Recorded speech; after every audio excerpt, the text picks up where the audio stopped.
his speed literally reminds me of that. I'm not kidding. Like I can see it. Like I can see the path to it. It's a good way to start the show. Is talking about Christian Watson like that. It's fun.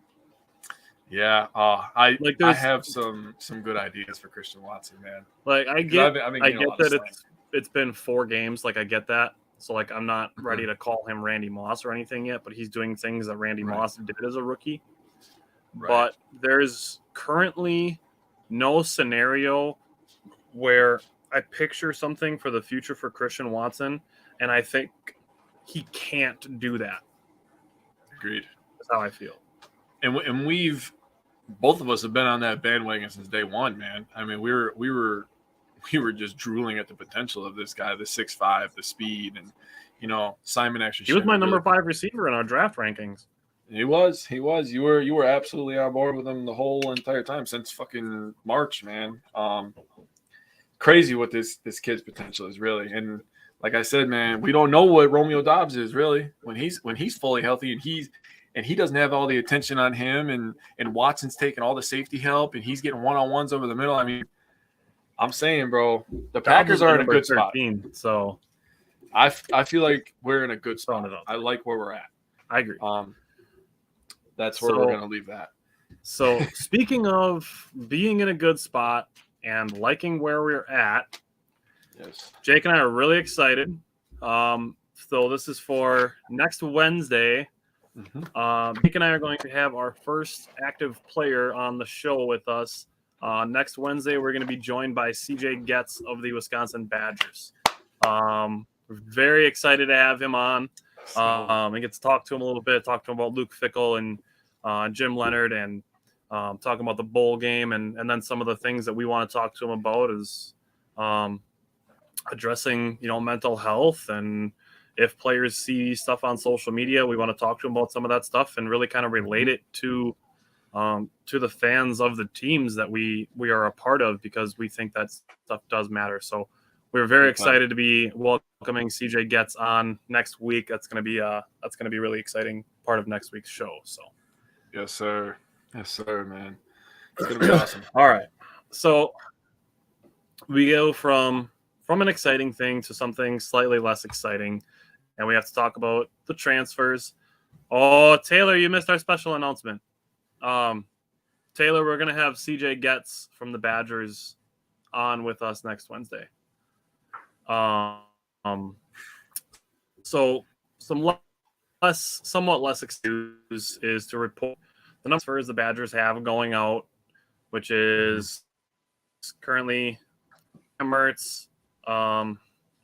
Shoot, I'm totally blanking. Michael Fortney from the offensive line. Franklin, the tight end. Who am I missing? Who else am I missing yet? Because there's a handful. Isaac Arendo is a graduate transfer. Yep. Isaac Arendo. There's a freshman D end. Forgot his name. We have it all in the. What up, Dan? How you doing? Go back to calling us dicks. I like that better. I'm drawing a blank. Oh, there you go. Yoder potted in there for us. Thanks for watching, Yoder, for Tristan Monday. That's what his name is, yeah.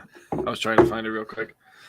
I have it written down, but it's all the way in my Badgers notes, and I'm already set up, so I'm just going to leave it as is, and I'm not going to get unorganized.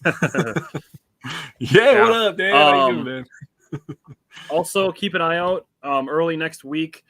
Jake, myself, and Mike, who joins us when we do Badgers content a lot, too, we are going to do a list of 3 transfer targets each. So keep an eye out for that early next week. That'll be in an article, blog post format, not on the actual show part of it. We're going to try to diversify our content a little bit and continue growing and trying to give more content for people to enjoy. So we're going to be putting that out early next week with Mike contributing with that as well. So last thing on Badgers football is saying farewell to Jim Leonard.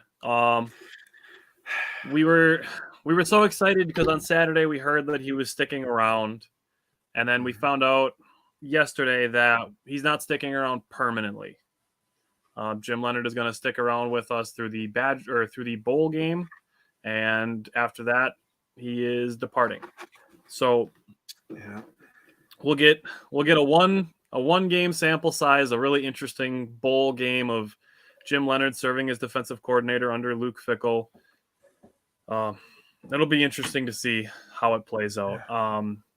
If I'm being honest on the bowl game thing right now, I don't think Keanu Benton and Nick Herbig are going to participate, if I'm being honest with you, because I think they're both going to declare for the draft. So I think those two might both sit that game out. But other than that, on the defensive side of the ball, it'll be very interesting having that many defensive-minded guys all in one room. I'm expecting low scoring, and I'm expecting about 150 handoffs between both teams. That sounds about right. All right. So one other thing. Gonna be interesting. Yeah. Do you want to? I just wanted to talk about Badger football real quick? Wanted to talk about Jimmy, man. I know we talked about him last week, but honestly, his impact on this organization, I guess I'll call them, this school. I don't want it to feel diminished at all. Jimmy, all Badgers fans, we love you. We loved watching you as a player. We appreciate your time here as a coach, helping us pump out NFL talent from Madison, to the league. And I was actually really sad, man. And I told you and Mike this. I was like, I was expecting turnover. I was expecting people to leave, like players and stuff. I was like, I'm prepared for that. I'm okay with that because I know it's going to take a little bit for Fickell to get his guys in here anyways and acclimated to the system and shit. But I was like, as long as Jimmy stays, I'll be happy. I don't give a shit about nothing else. Like, I just wanted Jimmy to stay. And then it's like, damn, man, I've kind of felt like a shot to the heart, but it is what it is. And like you said, man, dude, that bowl game is going to be weird. What if they gel really, really well and he's convinced to stay? I don't know. We don't know what's going to happen. I feel like Jim doesn't even know what he wants to do, to be honest with you. Like, he doesn't want to leave. You know that. Like, deep down, he doesn't want to leave. What if they gel really well? They allow 0 points, like really low yardage. Fickell's like, hey, man, I really like how you work. I like how you control that. I can focus on this side and this side. I'll let you do your thing. You can kind of be in charge of that. Like, we don't know what's going to happen, but for right now, the news is that he's leaving. So we're going to go into 2023 without Jim Leonard, and that's kind of sad. And, yeah, and it'll depend too on what jobs open up. Like just today, the Purdue head coaching job opened up. I don't think that's one that he's going to be interested in. But say a head coaching job opens up at like Miami, Florida, or something like that. And it's like, okay, you can go be the head coach at Miami, a place that has like a rich football history, and it's in Florida, in something Miami. like that. Right. Right. That's just an example. Like, I don't think that job is opening up anytime soon, but I'm just giving an example. Or a Texas A&M, like we talked about it with Mike, that school has been top 3 in recruiting for like the last 5 years and for like the next 3, and they haven't sniffed a college football playoff.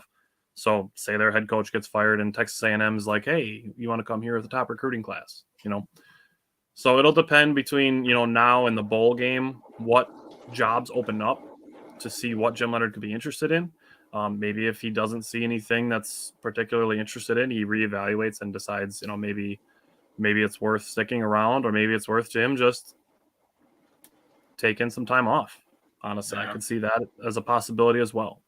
So I'm not going to rule anything out, I guess, but I also don't think it's particularly likely. But and I get part of the attachment of it too is that by saying goodbye to Jim Leonard, we've already said goodbye to Paul Chryst.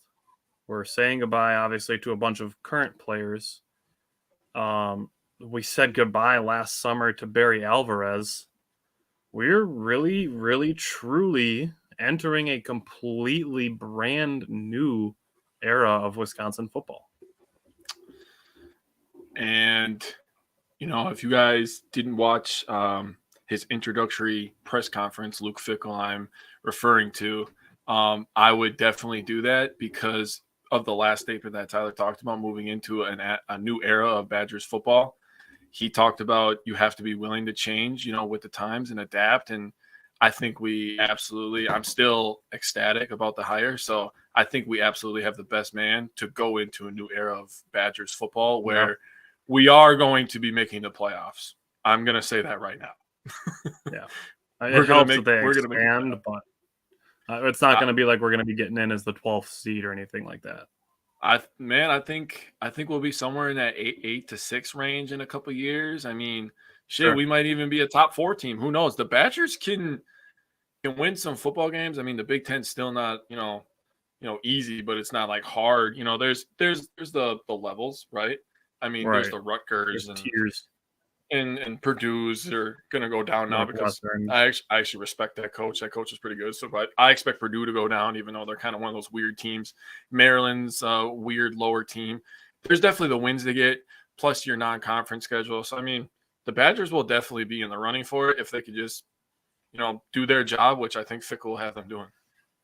Yeah, and I think, looking at his track record at Cincinnati, if he can do that with a like I shouldn't say a mid-major because they're going to be in the Big 12 next year, but to do that with a Cincinnati and then to come to a place like Wisconsin that has, even larger resources, like Big 10 style resources, like that's a big deal. So it's going to be interesting. So, all right. One more thing we want to throw up before we switch our basketball.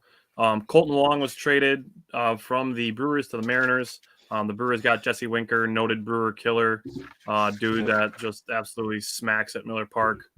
And Abraham Toro, who is a young utility man. He's got 4 years of team control. That's essentially what it was. Swapping a $10 million contract for an $8.5 million contract and some cash, and the Brewers getting a guy with a bunch of team control added in. That's pretty much what it was there. What the main thing that does is it clears some playing time for Bryce Terang, which is exciting because he's one of the guys that I was hoping would be up for the Brewers. Do you have any quick thoughts you want to throw out on that? Or Churio, man. Hey, he didn't rule that out the other day. He didn't rule Churio out. Churio's an outfielder. I know, but he didn't rule that out. I wanted to bring that up because I watched a little bit of that, and I was like, okay, don't get me too excited now. The number 2 I know. on the 18. Dude, let's start with Garrett Mitchell as the 2023 starting center fielder, and let's get my man Sal Frelick on the 40-man roster, and I'll be happy from there, and then we can start talking Terang and getting some other guys in. And Terang, man, a lot of people are talking about how he needs to be up and stuff. So, like you said, that just opens the room for him, gives us $10 more million that we can throw Willie Adonis, hopefully. So, do the right things, hopefully Brewers. We get some extension news soon. Yeah. Now that we're getting into winter meetings, which I think actually started today. So, all right, let's go to Badger basketball. Let's start with our power pair and underrated performer. Give me your Wisconsin Badgers power pair from the Marquette and Maryland games. All right, so my first one, the point guard, the number 1, I picked Chucky Hepburn. On the week, he averaged 16 points, 4 rebounds, 2 assists. He shot 61% from the field and 70% the three-point line. So that is outstanding. Klesmit was my second one. He averaged 10 points, 3 rebounds, 3 assists, shot 43% from the field, 33% from 3, which aren't killer numbers. But when you couple that with his ability to be smart on the floor and make winning plays, which we talk about often on this show, there was no way I was keeping him off. He's just always in the right position. He's always, he seems like he's always around the ball. He's one of those guys. And I love that he's on this Badgers basketball team. I love me some Max Klesmit. Yeah. Do you want me to get my underrated real quick? Go for it. My underrated, I picked Connor Essegian, actually. I picked him as underrated, even though it's hard to watch a Badgers basketball game and not notice him. They talk about him about 10 million times now. All right. But he averaged 2 and 3. He shot 41% from the field and 40% from 3, which is actually low for him, which sounds hilarious. He's 48% on the season. So I just want to say about Connor Essegian, the reason that they talk about him so much is because every time that the Badgers need a freaking three-pointer, he seems to just get open and make the three-pointer. The kid is a winner. That's what I'm going to say about him. I'm already declaring him in the class where I consider Drew Holiday on the Bucks, where you look at Drew Holiday, you think about his game, and I'm like, that guy's a winner. He is a winning player. He changes cultures. Sure. I mean, Sure. I mean, he completely flipped the script in Milwaukee. Like, I know a lot of people talk about Giannis getting better, Middleton, and those are all true, and PJ Tucker and Bobby Portis, and the thing that people don't talk about enough, in my opinion, about the Bucks, Drew Holiday's flip with Eric Bledsoe, that allowed a lot of shit to change in Milwaukee defensive schemes and shit. So, Connor Essegian's in that class for me, where he's a winner in my book. He's changing the viewpoint of the Badgers, where the Badgers last year were not a 3-point shooting team. No, not even a little bit. Like, there was like 2 for 20 nights at some points. It was there's a lot of like 2 for 14s and 3 for 22 nights behind the 3-point line. And, the Badgers not really having a consistent 3-point threat, even with Johnny Davis and Brad Davison on the team. And now it's like, shit, you have to keep an eye on Connor Essegian or he'll hit threes on you.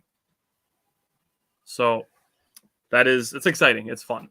I tweeted this out last night after he went on like a 6-0 run by himself, that Connor Essegian is doing the things that Badger fans would hope Tyler Hero was going to do before he decided to decommit and go to Kentucky. It's kind of how I feel about that. All right. So my power pair, I also had Chucky Hepburn. The other thing I would throw in there, in addition to everything that you named, was he also averaged 1.5 steals over the 2 games. So Chucky Hepburn is still playing good on-ball defense, although I do have some things to bring up with that, especially in the Marquette game, which we'll get into in a minute. The other one I put in, I wanted to give Jordan Davis some love. He had 8 points in both games. He didn't shoot super well against Marquette, but he did make a 3 in the overtime, so he made the shot when it mattered. And then added 4 rebounds.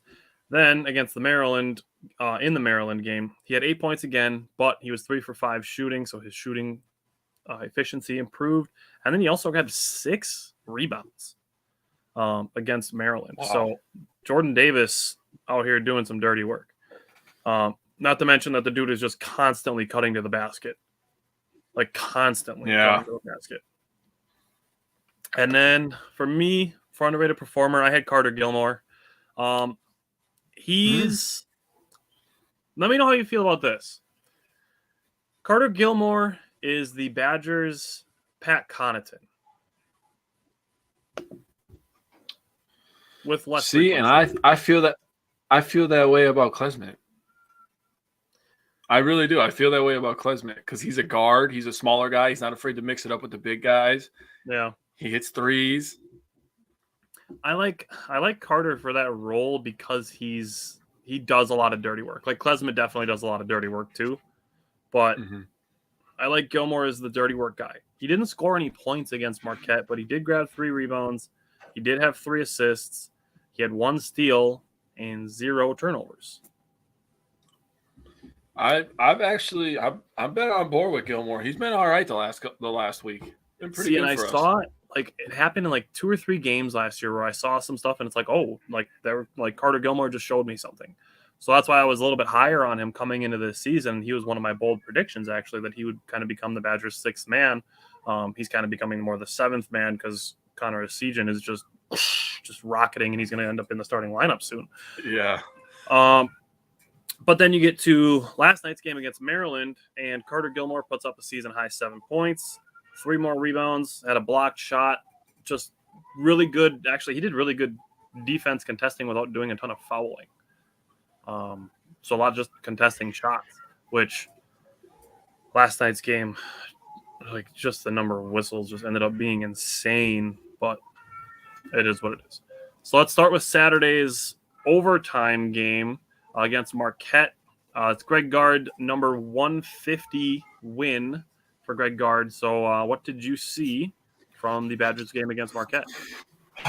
Man, this game was close. Obviously, it went in overtime, but even in the box score, it was super, super close. Both teams shot 51% from the field. The Badgers shot 12 of 27 from 3. That's 44%. Marquette shot 9 of 20. That's 45%. Both teams had good rebounding numbers. I thought the Badgers winning that was very, very important because they're. Can I break some news real quick? Yeah, go ahead. Phil Longo is leaving UNC to go to Wisconsin to become the Badgers offensive coordinator. He had a prolific offense in Chapel Hill and helped develop Drake May into a star this year. He's had a strong relationship with Luke Fickell for a while, and he interviewed for the Cincinnati offensive coordinator position before. Ooh. Uh-oh. Dude, I'm telling you. I hate when my imagination shows up on camera, but holy fuck, bro. I think the possibility of this shit is just literally endless. Like, all right. I was going to bring this up when we got to the end, but I saw this crazy tweet today. Let me see this. All right, let me get it up. It says, just a yearly reminder that the Badgers basketball can take 5 guys who look like they work at a grocery store and beat your eyeball test team regularly. Enjoy your day. The Wisconsin Badgers are the best team in the nation at taking B-plus talent and making it look like A's. Absolutely no doubt in my mind that they're the best at that. We are taking B-plus to A coaches, and now we're going to get B-plus to A players. It's a wrap, bro. We are definitely competing with Michigan and Ohio State. We are getting on that level. Dude, I'm not 100% positive on this. I think he runs air raid. Oh, boy. I got to look. Bro, if you called that, I'm going to shit my pants. Me too. I will literally shit my pants. You're like, I just want the Badgers to run air raid. You just said that bullshitting with us, man. What offense does North care? Phil Longo describes his variation of the air raid offense. Oh, no. Oh, no. So he runs a variation of it. Oh, no. Yeah, they do. Oh, boy. Oh. You know what that does? That gives Braylon that puts Braylon Allen in space. Think about that. Yeah. Bro, I'm so excited. Oh man, I'm so excited. Things just got real. See, Luke Fickell was a great hire because he has so much respect around the game. Oh man. That's why I loved it so much. I was like, he knows people who know people. That's how I felt about Luke Fickell. Damn. Well, I know what I'm doing when the show is over before the Bucks game starts. I'm going to be reading up on Phil Longo. Oh, man. I think that hiring is definitely going to change our opinion on our transfers, too. It could. And that's definitely going to be very interesting. I'm very, very, very interested to see who you and Mike come up with, especially with us doing 3 transfer targets. Because it's like, do we go 2 offense? Do we go 2 defense? Do we go 3 offense? Like, it'll be interesting to see how this breaks down between the 3 of us. I'm going to tell you, me and you have one the same. I'll tell you that right now. Are you sure? Yeah. You want the Clemson quarterback like I do? Yeah. Yeah. I like him a lot. You're not just that talented for no fucking reason. And, Clemson the last couple of years, I feel like they weren't what they were. I feel like it was kind of a messy situation. So yeah. I think a fresh start for him could be like a really, really good thing. I mean, look at fucking Caleb Williams. I'm not saying that he's going to be on that level, but he was kind of a mess a little bit. He was all right at Oklahoma. He goes out to USC and he's a fucking Heisman finalist, probably the Heisman favorite now. The winner, yeah. And and a lot of that is on the offense and stuff and his ability. But all I'm saying is the options are endless, and him coming here with a big time coach and big time offensive line and shit could make a difference. Yeah. I'm so excited. Yeah, now I'm giving you some of my content I'm going to talk about. That's all right. All right. Get back to talking about Marquette. Yeah. Marquette is good this year. As much as I hate them. They come off a smacking Baylor. Like, they didn't just beat Baylor. Like, they legit just smacked Baylor in the mouth. Yeah, whole game. For 40 straight minutes. Yeah, they pounded them. And you look at the turnover number from this game, and it's 15 for Wisconsin, which is very un-Wisconsin-like. But with the speed and the defense that Marquette plays, I expected that to happen.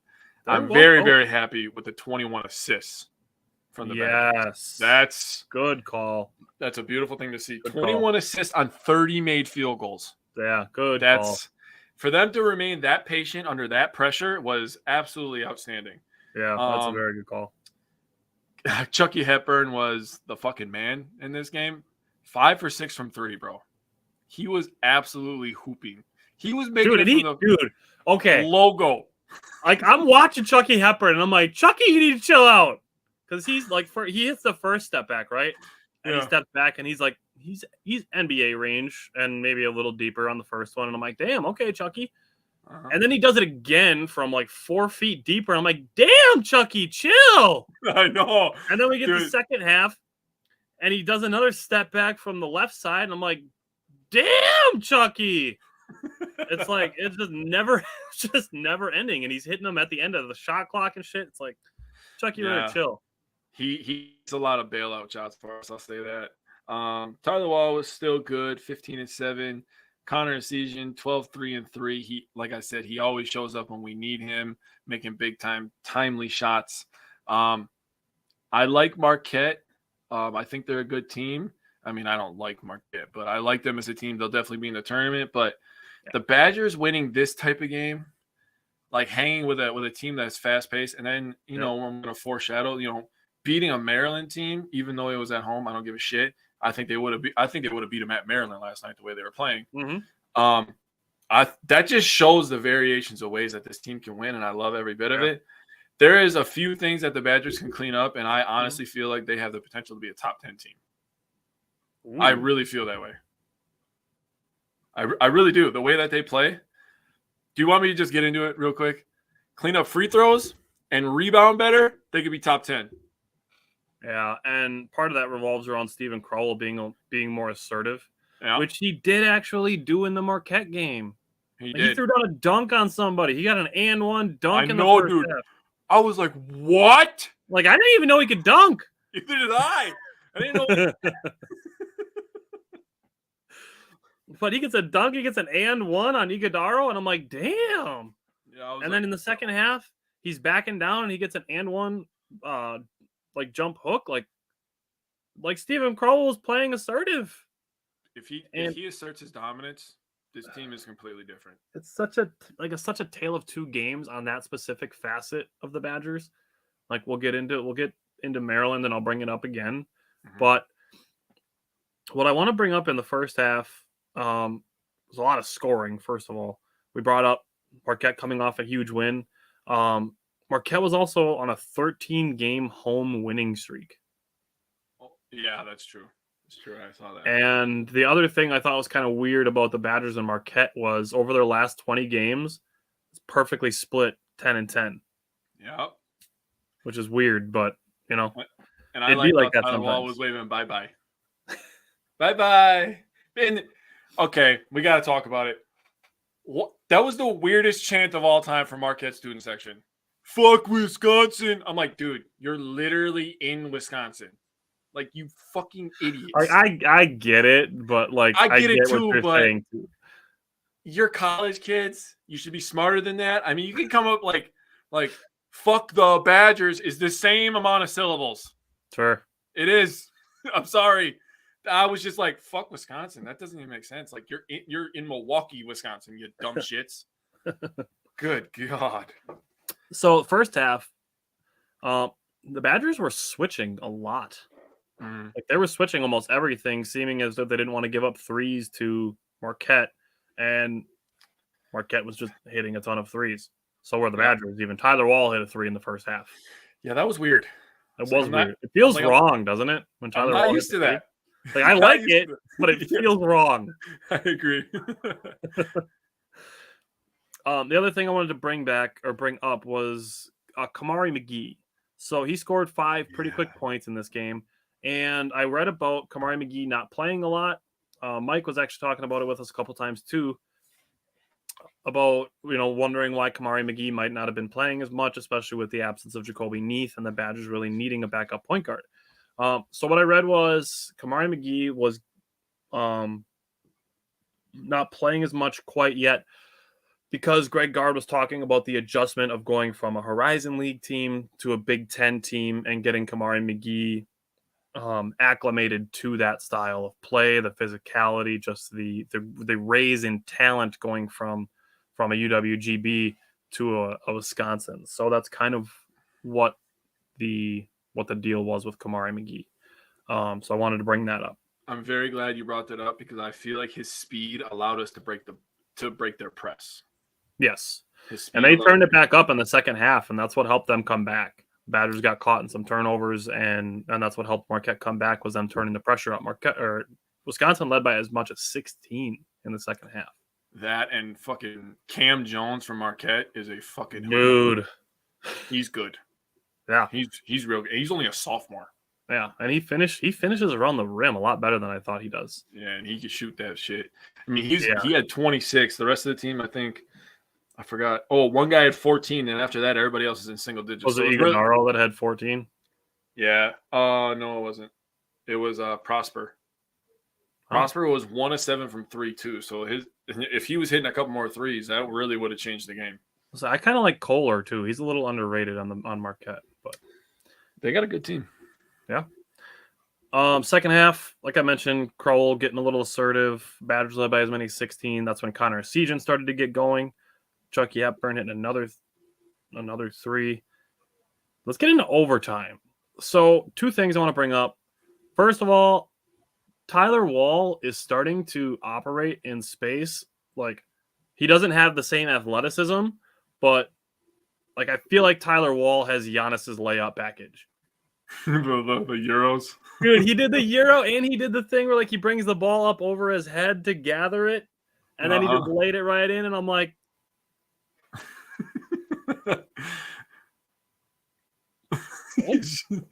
okay. Like, I was a little shook, I'm not gonna lie. Like, that was Tyler Wall? Tyler Wall just did that. All right, I'm here for it. And then the other thing I wanted to bring up was Max Klesmit's getting a lot of credit, as he should, for making the quote-unquote game-winning shot, because it's the one that put the Badgers ahead for good. I want to give Chucky Hepburn credit, because he got double-teamed, and instead of just picking up his dribble and panicking, Chucky Hepburn broke a double team with the dribble. He dribbled all the way along the sideline and then down the baseline with a defender next to him and one behind him, and he broke a double team by himself with his dribble. And I wanted to give Chucky Hepburn credit for not panicking in that situation and, getting panicked or scared into a turnover. For him to keep his cool, to find Max Klesmit, to get him that bucket. So I wanted to give Chucky Hepburn some credit on that last play too. About that layup by Klesmit, that right there is the difference between Big Ten and Big East, because the Marquette guy was bigger than Klesmit. Mm-hmm. But Klesmit was like, listen, you're either going to foul the shit on me or you're going to hit the weight room. You got 2 options. And he fell to the ground. That's what his option was. Klesmit, absolutely. I mean, no fear in his eyes. He grabbed that son of a bitch and he went up for the layup like he knew he was going to make it. And this team, I'm telling you, has crazy potential. It does. I'm with you on that. All right. So you mentioned the guy's stats. I wanted to throw out that Tyler Wall, Chucky Hepburn, and Max Klesmit all had 2 steals each. Oh, wow. That's massive. Yeah. And then fundamental failures, you mentioned the 15 turnovers to the Badgers. Marquette, 18 points off turnovers. So that's something you mentioned, limiting turnovers, like limiting the points off of turnovers would be something that could have made this game potentially a regulation win for the Badgers. Only 6 second chance points. That is fantastic. That tells me that the Badgers are boxing out, they're finishing possessions, and, on the rare occasion that they do give up an offensive rebound, they're not letting another good shot go up or letting a guy go straight back up. Mm-hmm. So that to me is good. And Badgers, this is going to come back to be annoying, but the Badgers only missed 5 free throws in the first game. 29 fundamental failure points. That's not bad for a game that went into overtime. Obviously, they're going to be a little bit lower in college because there's less time on the clock, but they played 45 minutes in this one, so there's a little bit higher on the fundamental failure points. But is there anything else you want to throw out about the Marquette game? I'm glad they broke that streak of winning at home and losing on the road. That's all I'll say. All right. Let's go to Maryland. Give me your thoughts on last night's game. Well, You said it was going to be annoying, so I'm just going to start with it because that's all I can think about when I think about this Mhm. game. The free throws. What the fuck? I literally thought I was going to have a fucking stroke watching Oh, them miss dude, front ends and one-on-one. it hurt so bad every time they missed the front end of a 1-and-1, and I'm like, no. Like, dude, if you miss the second one, whatever. Just make the fucking first Make the one. first one. Son of a bitch. So 17 to 27 in last night's game. Like I said, we got a ton of free throws. We were being aggressive. On the week through the two games, we were 25 of 40, 62%. That's not going to cut it. God, they were so good in the other two aspects too. I know. They missed 10 free throws. They only gave up 7 points off turnovers. I know. And only 4 second chance points. They only had 8 turnovers in the game. We forced Maryland into 14. We had 14 assists. Maryland only had 9. So, I mean, when you look at this game all up and down, I mean, we lost the rebounding battle, which we have a lot this year. So that's why I said you clean up free throws and you clean up rebounding, this team could be real good with their timely shooting and their ability to just lock you down on defense. Mm-hmm. Finish defensive possessions. Yeah. Finish them. It's not done unless you get the damn ball. Yeah. That's a good point. Because they're so locked in and everybody's so bought in. They are.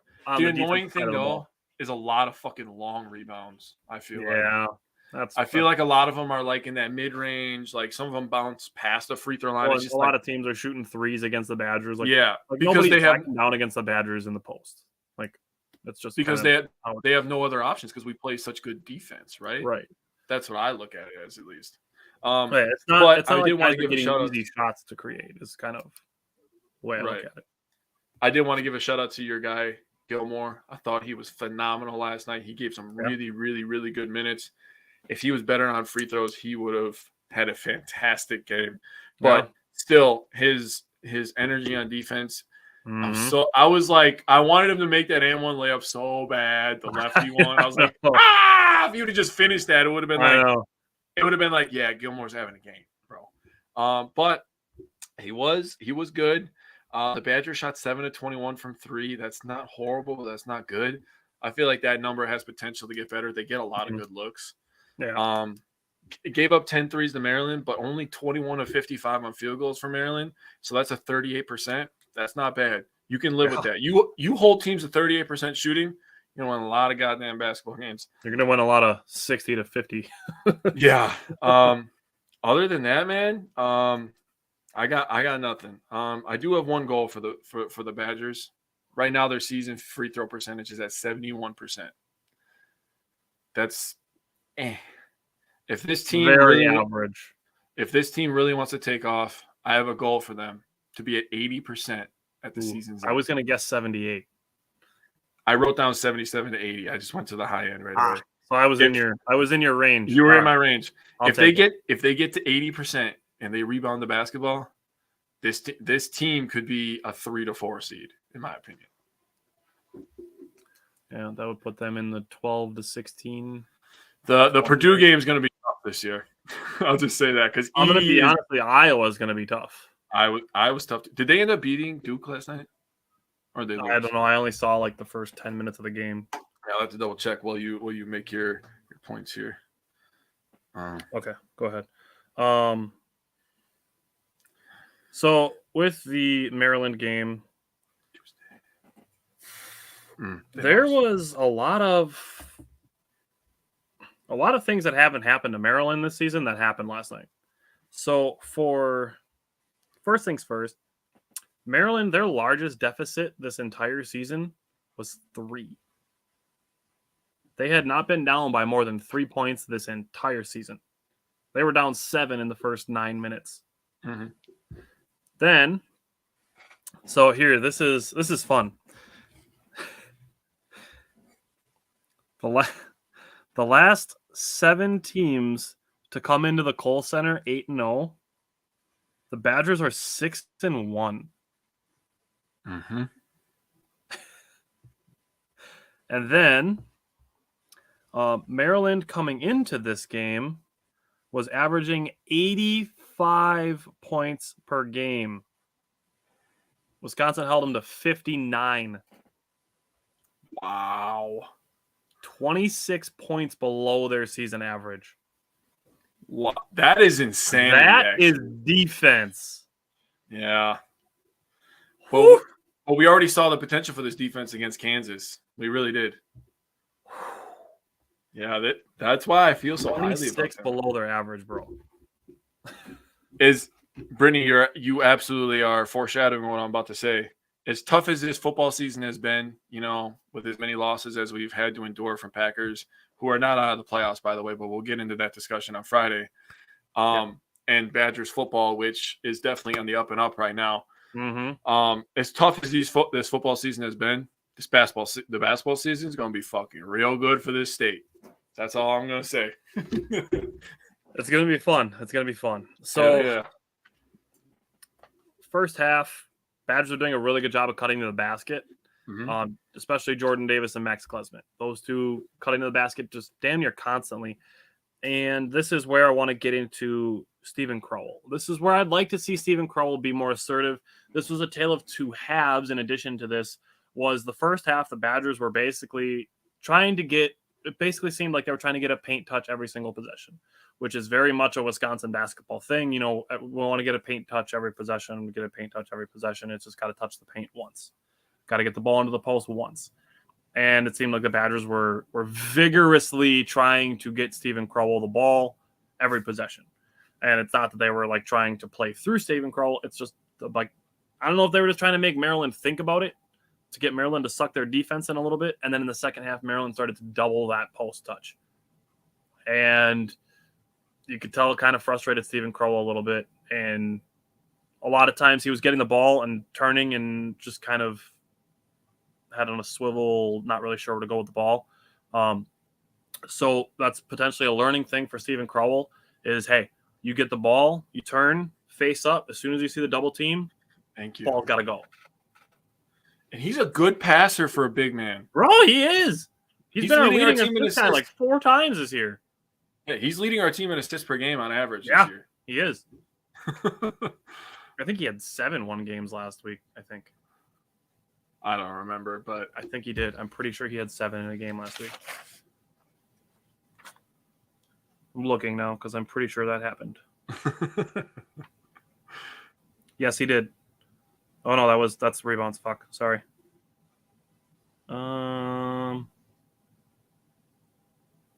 Crowell was the leader with 3 against Kansas.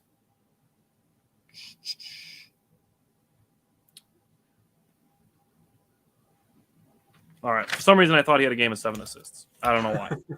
That's a lot for a big man. Yeah.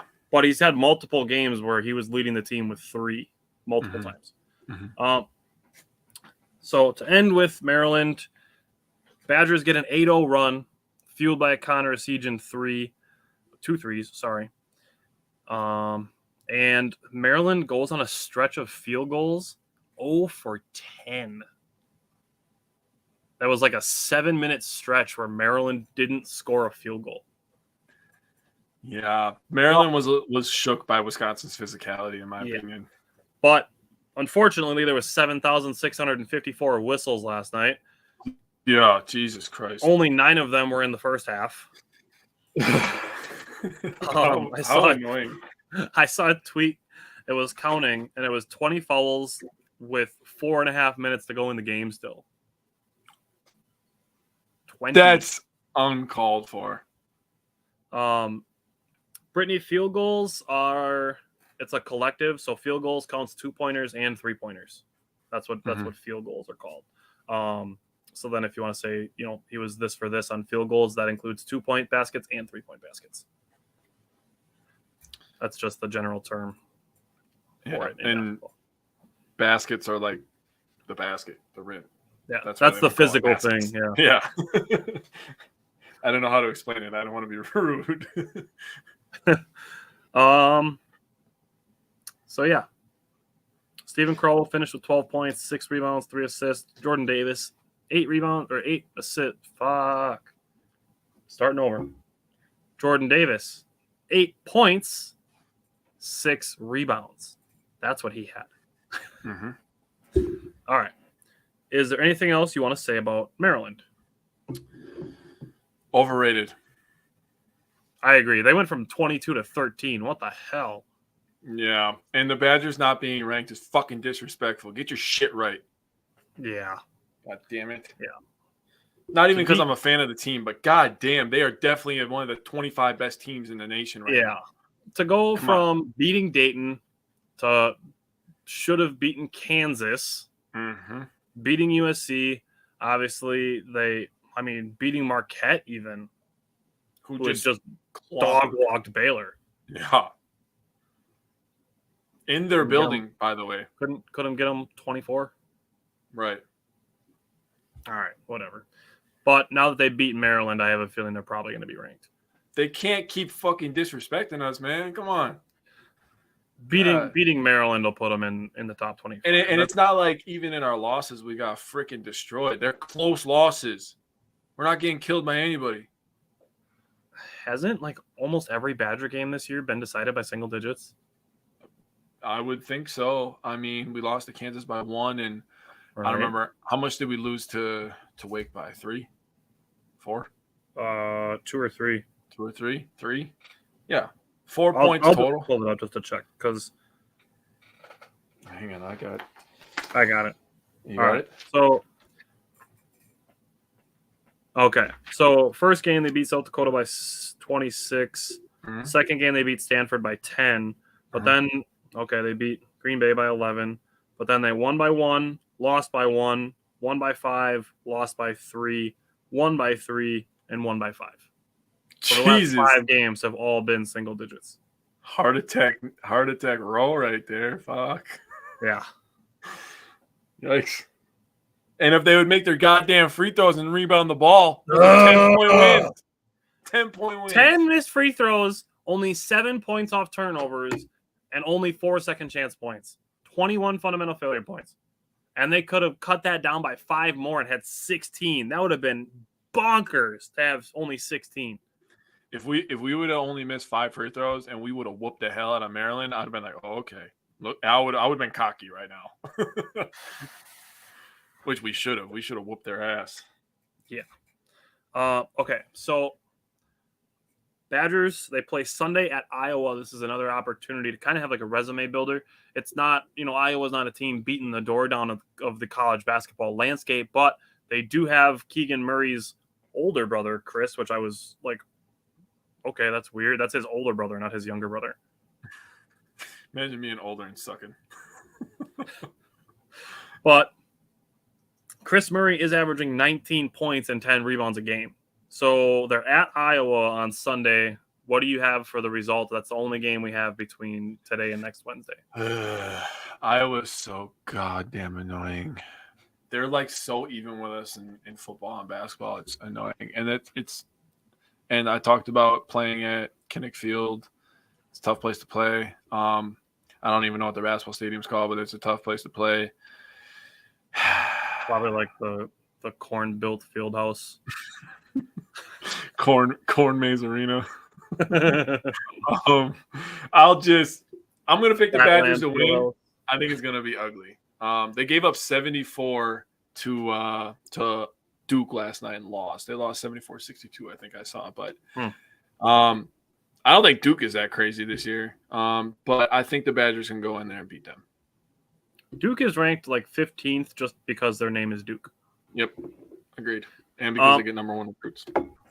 I will say I had this one pegged as a loss. I had the Badgers going 4-2 in December, losing to Maryland and Iowa. Those are the two that I had picked when we did our primer. Going into Iowa, if this game was at home in the Kohl Center, I'd probably change my thought on it. But being at Iowa, that's where I kind of gave the edge. Like you said, I think it's going to be an ugly game. So it'll probably end up being something like the Badgers lose like 58-56 or something like that. And it'll be a slugfest just like football games. So annoying. So goddamn annoying. I know. I just hate Iowa. Just for no apparent reason, just hate Iowa. Just fuck you, Iowa. Like, all right, real talk. What does Iowa do for the United States? I mean, they make corn. So does Nebraska. They named their team after it. I was not ready for so much truth. God, both those states are just fucking useless. They're just flat. Like it's just, fucking, dude, it's just cornfields. That's all that it is. they don't even have any, and you know what?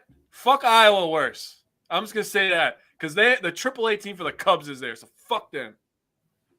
That's how I feel. Yeah, no one likes Iowa except my brother and Curtis. Fuck Iowa. I'm gonna tell you fuck Iowa as soon as this is over. I'm just gonna text him fuck Iowa for no reason, no context, nothing. Completely unprompted. Oh, hey, I was thinking of you today. Fuck Iowa, by the way. Shit, I'll do that right now. Go ahead. All right, so that's all we got on the Badgers. We're gonna switch to Bucks basketball. I'm gonna give my power pair first, so that Jake doesn't take one of my guys, because I know we're both gonna have Giannis on this list because he's Giannis. He's Giannis. I mean, how many weeks did we have last year where we didn't both have him in the power pair? Dude, you can probably count it on one hand. Yeah. Giannis could probably be his own category, and then we could do two other power pair players and still have an underrated performer and just have a Giannis category. That's just how dominant he is. He's on a 7-game streak of 30+ points. If he scores 30 tonight against Sacramento, he will tie Kareem Abdul-Jabbar's franchise record for 30+ point games. He owns Sabonis a little bit. He does own Sabonis. So I think he has a good chance. And the Kings give up a fuck ton of points. I know they're exciting this year because they score a lot, but they give up a lot of points. Listen, I like De'Aaron Fox. I do. I think he's a good player. Yeah. He's not an MVP candidate. People need to chill with that. Yeah. Drew Holiday is the perfect equalizer for a guy like that. Yeah. He's the equalizer for everybody. That's valid. So it's not going to be like, I'm going to tell you right now, De'Aaron Fox is not going to have 24 points and 10 assists. And if he gets to 24 points, it's going to take him at least 20 shots to do it. I would think so too. That's how I feel about tonight. So over those 7 games that Giannis has scored those 30 points, the Bucks are 5-2. So if the Bucks would go 5-2 every 7-game stretch of the season, that would put them around 58 wins. That's a lot of wins. I like that. So, I mean that's that 56 to 60 range is right around where we had the Bucks projected. I think I had them like 56, or you had them 56, and I had them 55. So to be 5-2 over the 7-game stretch of Giannis scoring 30 points, I think that puts them right where they want to be. So yeah. With that, over the last week, this is just absurd. 37 points, 11 rebounds, just shy of 6 assists, and only a little over 3 turnovers, which I can live with, especially because Giannis isn't a guy who's only turning the ball over just by dribbling the ball off of his feet or making bad passes. Giannis also does get a lot of offensive foul calls, which count as turnovers. So factoring that in, and another facet of Giannis's game that does draw him more turnovers to only average just slightly over 3 it's not a terrible number, and I can live with it.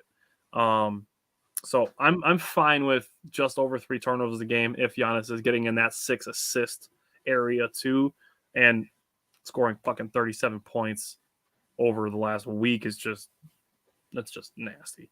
Yeah, that's disgusting. So the other one I have Bobby Portis. Yes, in sir. my other power pair player, just shy of 16 points a game over the last 4 games, averaging 10 rebounds as well. Listen, I'm going to say this right now. Bobby Portis carried the Bucks in the Charlotte game. He carried the Bucks. Yeah, he did. Listen to this and tell me that this doesn't sound like a Giannis stat line where he plays like 25 minutes. 20 points, 8 rebounds, 7 assists. Yeah. He was hooping, bro. Dude, Bobby is killing it. He is a bargain, even at his pay raise. He bet on himself by taking, opting into his player option last year and taking a smaller deal last year, and getting his reward for that is awesome. Bobby Portis, all right, let me say this. Bobby Portis has developed a relationship with Milwaukee like I feel Jim Leonard had with Wisconsin. I 100% will put him on that level. That's the that's the feeling I get from watching and talking about him. I agree. All right. So those 7 assists that he had against Charlotte was his career high, actually. Career high 7 assists against Charlotte. He had 3 double-doubles in the last 4 games. The Charlotte game was the only one he didn't get to double-digit rebounds, and he was 2 rebounds and 3 assists shy of a triple-double. So there's that. 52.8% from the field. And Bobby Portis is tied for 3rd in the entire NBA in double-doubles. He is. That's insane for a bench player. That is insane. And then my underrated performer, I put AJ Green. You and I know talked about this. 8 points against Charlotte for AJ Green, and then 12 points against Orlando on Monday night. And the reason I had AJ Green wanted to give him so much credit is not only over his last 2 games is he shooting 5 for 7 on threes, which is just awesome, but he kept the Bucks afloat when Orlando went back into their zone defense, and the Bucks kind of went cold. Pat Connaughton missed a couple threes. George Hill missed a 3. Giannis was having trouble getting good looks at the basket. And AJ Green, he got a quick 5 points and was kind of a spark plug for the Bucks while they were kind of going cold against Orlando's zone. So I wanted to give him credit for that as an underrated performer, because that was an underrated aspect of his game that doesn't show up in a box score. Is that he kind of kept the offense afloat while the rest of the offense was going cold. So I wanted to give him credit for that. I agree. Yeah, his shot is fucking pure. It's money. And it's so high. Like his jumper's never getting blocked. No. Unless a guy like jumps before he releases it and just has like amazing anticipation. Right. Blocking that. Like Derrick Jones Jr., I feel like, is a guy that can block his shot. But that's a very specific type of athleticism. Yeah. Giannis, but he plays on the same team. So I would be mad if Giannis blocked his shot. So would I. So to add on to Giannis, do you know how many field goals he attempted this week? Attempted? I do not. 69. Nice. He was 41 of 69 from the field, so 59% overall, 4 of 15 from 3, so 26%. So right on a season average. It is what it is. My next guy is my boy. I just wanted to play his song. Can you do something for me? My boy Drew Holiday. He was fucking hooping. Dude, wait till I tell you about this Orlando game plus minus. No, I love that song, first of all. And I always think about Drew Holiday now that I know they play that song for him. He averaged 22 points, 6.6 rebounds, 8 assists, shot 49% from the field, and 39% from 3. He was plus 26 this week. In the Orlando game, he was plus 19. Yeah. Drew fucking Holiday. He had 17 points, 8 rebounds, 10 assists in that game. He was 2 rebounds shy of a triple-double. He was on triple-double watch. I showed you that, or I texted you that. So for my UP, I picked a guy that I actually was talking about before the season, and I was really excited about, and I think he's having some pretty good growth. I picked Mamu Kalashvili. That's a good one. Good job. He had 6 points, 6 rebounds, a block in the Charlotte game, 2 of 6, 1 of 4 from the three-point line. And then in the Orlando game, he had 8 points, 6 rebounds, 2 assists, a block, a steal. He was plus 17 in the Orlando game. I was second on the team, plus 17. He was really good. So his averages, he averaged 7 rebounds, 6 assists. He added 2 assists, 2 blocks, a steal. He shot 45% from the field and 43% from 3. He had a massive 3 he did. In the Charlotte game. Yep. Absolute massive 3. He caught it, shot it, didn't even second guess it, just put that motherfucker up and it went in. If he can have the ability to block shots and stretch the floor, I'm not saying he's going to be Brook Lopez, but to have that same stratosphere of impact, that'll be massive for the Bucks going forward. I mean, current Brook Lopez is like defensive player of the year. Yeah, and I'm not expecting Mamu to get to that point, but let's be honest. When Brook came into the league, no one expected Brook to be defensive player of the year. Right. He was giving up buckets. I mean, he was a 20 and 10 low post guy. Yeah. And that's what we thought he was going to do for the rest of his career, and he has absolutely transformed his game to become a fucking unicorn, really. Dude, he's averaging a career high 3-point percentage and leading the league in blocks by a wide margin at 34 years old. Dude, the guy has the ability to hit 7 threes and get 7 blocks in a game. Name another center. I dare you. Anthony Davis. He's not a real center. And I'll say it, I don't think it's as likely to happen, but I think Miles Turner is capable of doing it. Maybe he has the... I don't see it happening, but I think he's got the capability to do it. Okay. I'll give you Miles Turner. I'm not giving you Davis because he's not a real center. He's a power forward playing center. Yeah. All right. Let's get the ugly game out of the way. Thankfully, the Bucks still won it. But let's talk about the Bucks and the Knicks game. This game was so ugly to start. It was ugly at the end, man. I mean, the 3-point shooting alone is ugly to talk about. The Bucks were 10 of 35. And the Knicks were 6 of 30. Ugh. Ew. Can I break it down a little bit farther than that, though? Yeah. So one of the things that I had as a takeaway from this game was that it was a tale of two halves. So I'll just put this on your 3-point your point about 3-pointers is they were 4 for 22 in the first half and 6 of 13 in the second half. So the 10 of 25 is a little misleading because they took 9 fewer and made 2 more in the second half. So 6 for 13 in the second half. So go ahead. That's just how it goes. The Bucks shot 43%. The Knicks shot 42%. I feel about this game the way I kind of felt about the Marquette and the Wisconsin game, where it was kind of even when you looked at the box score. You're like, rebounds are close, assists are close, turnovers are close. The Bucks only had 6 turnovers in this game. The Knicks had 8 turnovers. Both teams took fantastic care of the ball. So one of the things I wanted to talk about this week is the points in the paint, because it's really, really starting to annoy me. And I know that this year, one thing that we're doing is we're crashing the offensive boards.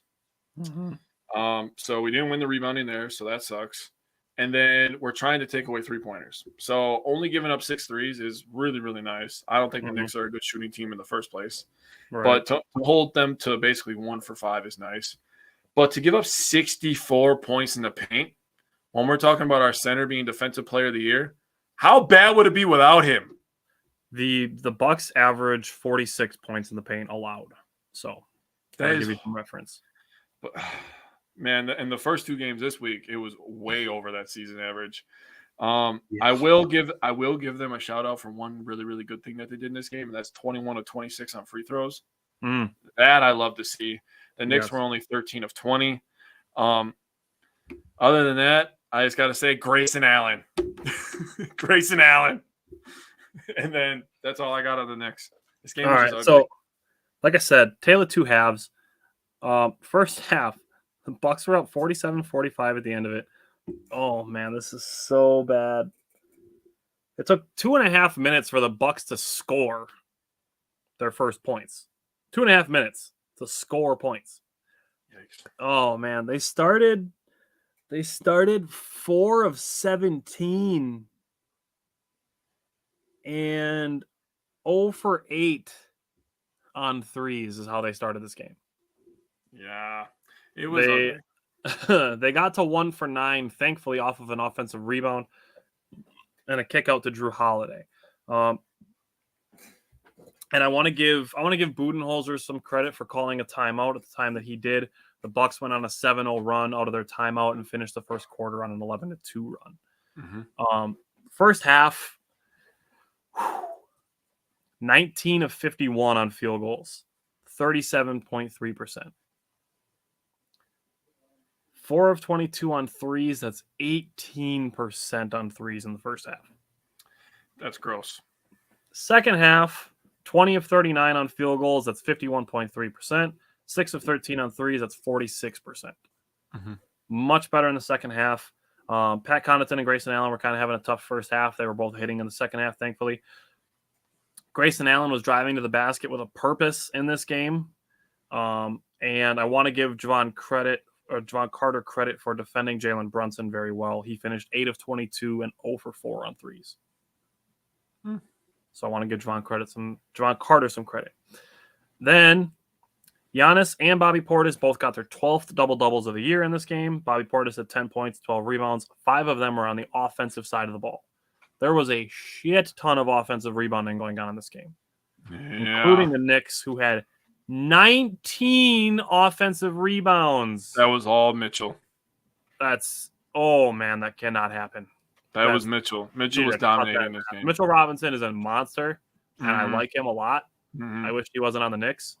But yeah, that dude's a monster. He kind of reminds me of Andre Drummond a little bit. Actually, I don't really like Andre Drummond that much. I feel like he's kind of fizzled out. I agree. But I would take dude can still rebound. Yeah, I agree with your impact, but I would take Mitchell Robinson over Drummond every day. Currently, I would too. Yeah. But like prime Drummond, like dude was. He was a problem. I agree with that. Yeah. All right. So now the really annoying part of this game is the way that Giannis fouled out. Because, and I know I have the benefit of hindsight with this on challenging Giannis's 6th foul, but the 4th and the 5th foul that Giannis got were both flops by Brunson. His 5th foul came on Brunson doing the Trae Young head jerk, which was annoying. And his 4th foul came on Brunson flopping on a screen that Giannis was setting. They're calling a lot of moving screens this year, man. Yeah. And they're calling a lot of travels in since November started.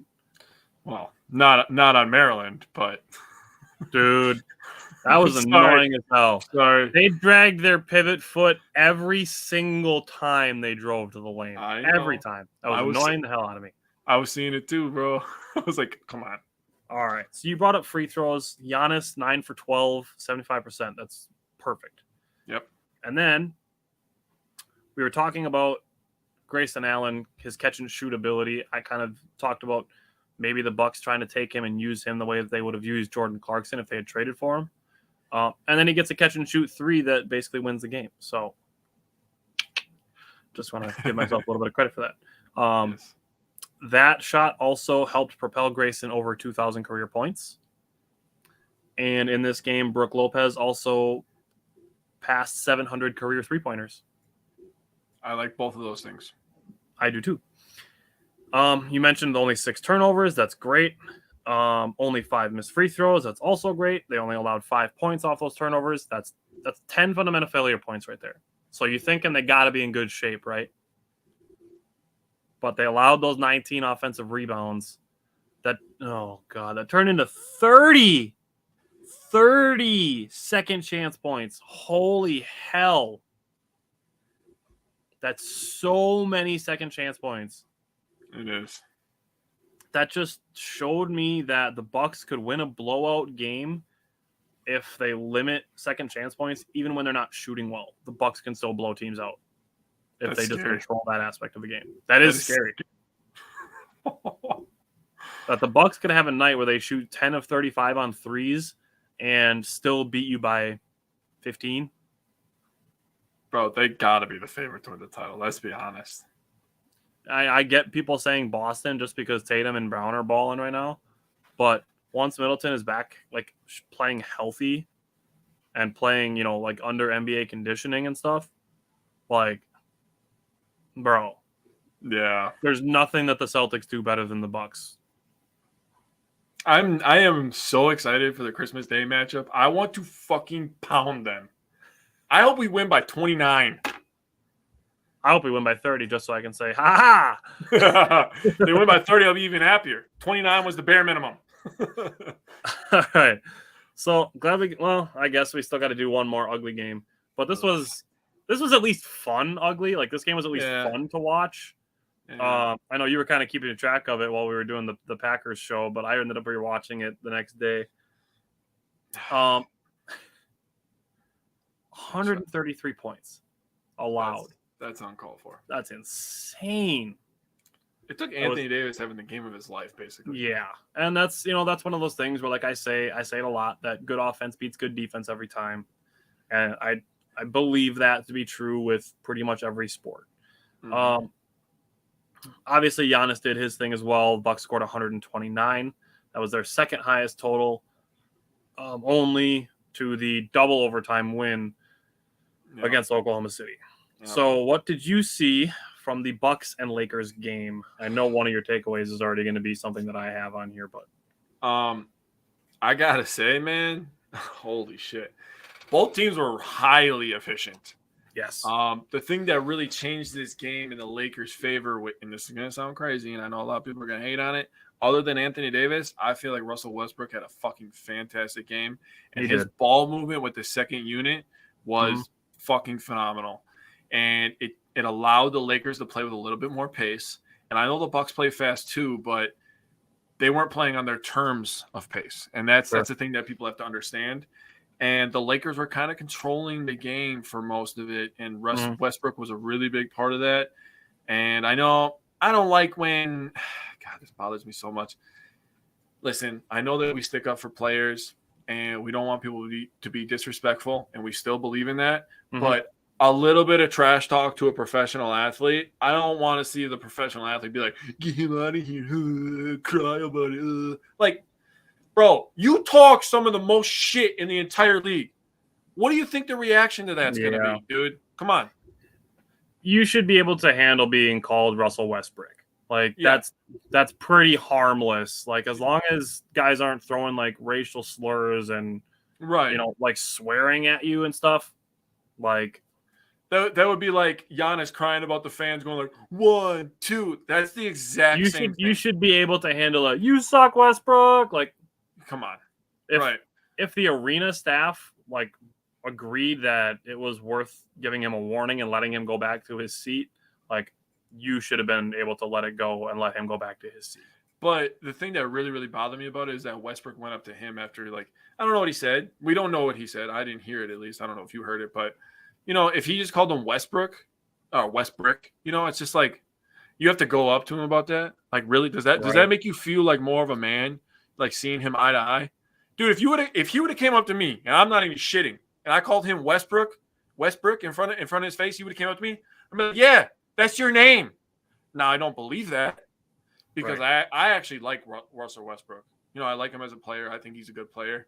I don't think his fit with the Lakers is good at all, but I think the move to the bench was a really, really good move. But if you would have came up to me, I'd have been like, yeah, all right, come on, man. You think you a tough guy, bro? Like, really? Like, you look stupid right now talking to me, bro. I'm a guy that goes to work 9 to 5. Right. You know what I mean? Like, come on. That's the one thing that really, really bothered me about that. But he had a fantastic game. The one thing I want to point out, 70 fucking points in the paint, dude. Oh, God. Dude, that is so bad. That's 24 points above their season average. Bucks are 4th in the NBA in points in the paint at 46.3 points a game.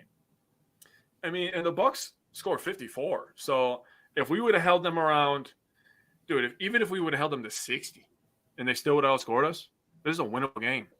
But the fact we allowed fucking 70? That's insane. That's bad. That's more than half. Yeah. That's bad. And like I said, God, what? It wasn't Lonnie Walker. Who the hell was that other guy that was running to the rim good for the Lakers? I can't think of his name. But there was a backup guard for them, and he was just fucking lighting it up on the secondary breaks after Westbrook got the rebounds on defense. But it wasn't Reeves. Westbrook. Was it who? No, it wasn't Austin Reeves. They had it was a guy that was a rookie. Was it Troy Brown? It might actually be Troy Brown. But he was rim running like a motherfucker on us. Yeah. It was Troy Brown. That's what I was thinking of. Yeah, Troy Brown was just rim running like a motherfucker on us, and Westbrook was finding him. Westbrook played with great pace. He was the main reason. You know, the other thing I wanted to talk about was bench scoring. We scored 23 points. They scored 31 points. You can't lose points in the paint and bench scoring, in my opinion, and win a lot of games. You got to win one. Points in the paint. We only gave up 11 3-pointers. We hit 17, but that points in the paint, that's going to haunt me for a long time. I never want to see us get close to that again. Yeah, that was one of my 2 takeaways as well. The other one that I had was Chris Middleton is back. Yeah. And he came back and he looked like himself. He played 26 minutes. He scored 17 points on 6 of 11 shooting. He was 3 for 4 on threes. He dished out 7 assists and didn't turn the ball over. He was hooping, bro. That's an awesome debut. Obviously, Yes. we're going to talk about the Orlando Magic game, and he came back down to earth, but we'll talk about it. So you brought up points in the paint already. Chris Middleton is back. Javon Carter was the guy that went to the bench. We'll see. I have a very strong feeling that Budenholzer will continue to tinker with lineups throughout the month of December. So Javon Carter being on the bench now does not mean he's going to stay there. I think there's certainly a possibility at least that Javon Carter gets back into the starting lineup and Grayson Allen goes to the bench and Budenholzer just sees how it works out for a couple games.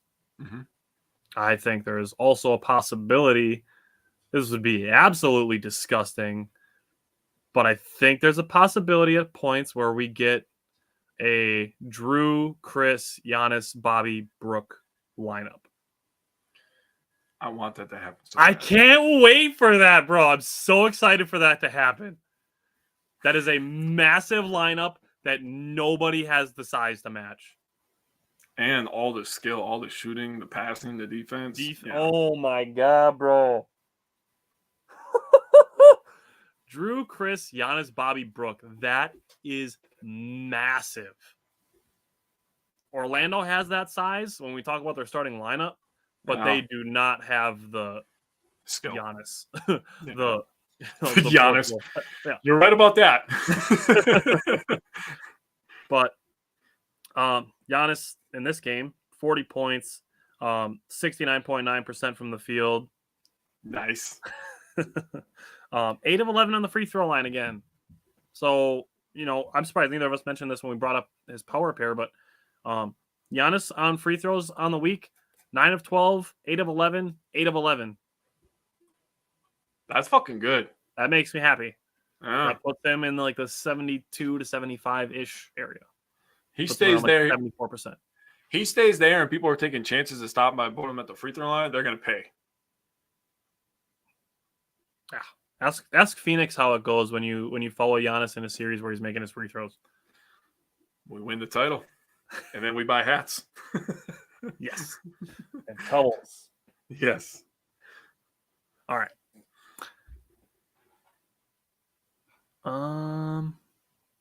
That's it. Oh, sorry. Brook Lopez, 3 more blocks, and then 14 second chance points, 14 points off turnovers, only 3 missed free throws, 31 fundamental failure points. Certainly livable. That's another situation where the Bucks played solid fundamentally, still lost. That's just credit to the Lakers for making shots. I agree. All right. Let's talk about the reserves game, Bucks and Hornets.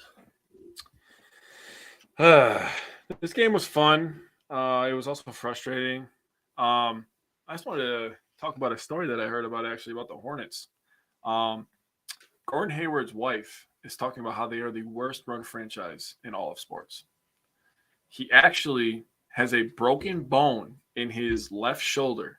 And they called it a left shoulder contusion and told him that he should get out there because it's only a bruise. When he showed them the x-rays, he literally played a game with a fucking broken shoulder. That is insane. Yeah, there's a whole deep story about it, and his wife is just letting out all the fucking dirty laundry. Nice. It's ugly. Can we I don't know how trade for their play-by-play announcer? Yeah, for real, dude. I listened to because I stream all the games. I listened to their stream because I wanted to listen to that guy. So I watched the game, and then I rewatched the highlights as I was finishing my notes. And the dude is just excited about everything. He is, dude. They scored 96, but you would have thought they scored 196. Dude, he gets excited about everything. It's awesome. I love it. I love that for Charlotte. Good for you guys. You have something good going for you, even if you're not a good basketball team. All right. Man, their sports are kind of bad, bro. I mean, the fucking Panthers suck, even though we're going to be cheering for them to beat the Seahawks. The Hornets kind of suck. Ugh. North Carolina got knocked off being number 1. Ugh. Yeah, that happened too. They lost the ACC championship game, didn't they? Yeah, to Clemson. Ugh. Yeah, rough down there in the Carolinas. Yeah, they don't have a baseball team either. So. Oh, they have a good hockey team, don't they? No? Are the Hurricanes good? Carolina. Yeah.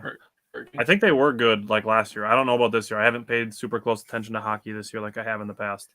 Well, anywho, the Carolina sports suck, and you Yeah. think Wisconsin sports suck, so Mm. could be worse.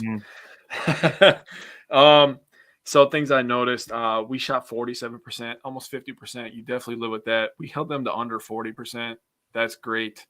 38% from 3, 12 of 32. I'll take that ratio. I won't lie. 12 of 32 is a pretty good ratio.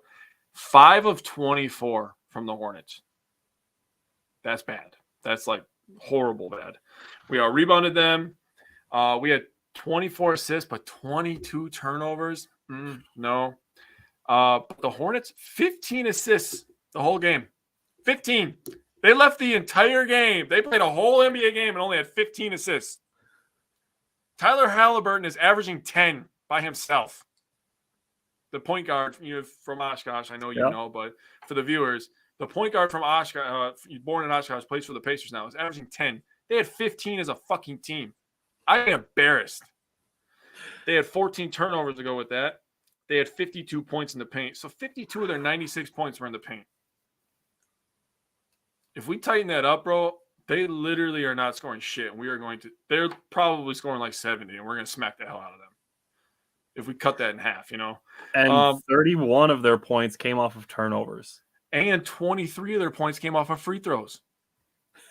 23 of their 96 came from free throws. 23 plus 52 is 75.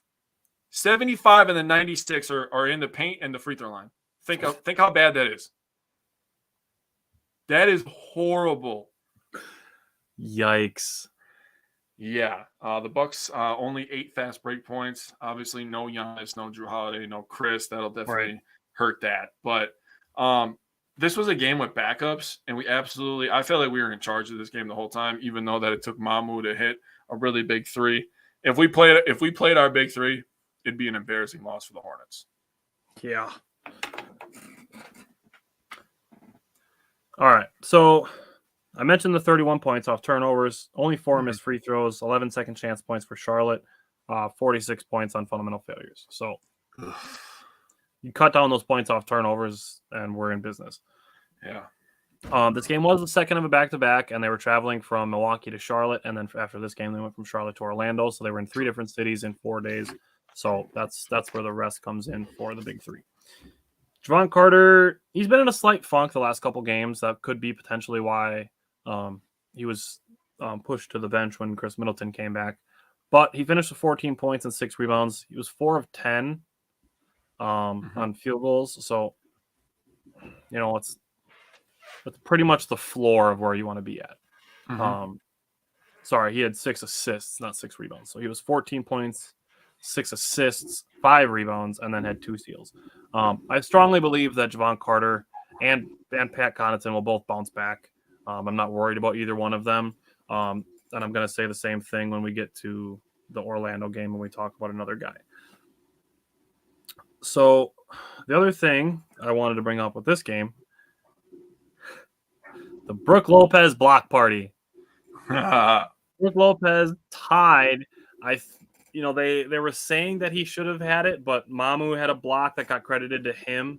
And Mamu did block it first, but Brook Lopez blocked it harder. So originally they gave it to Brook, but the stat correction gave it to Mamu. So Mamu got 1 block and Brook Lopez got 6, tying his season high. Appreciate it. So he tied his season high. He also had 14 points, 6 rebounds, and 3 assists. Now listen to this.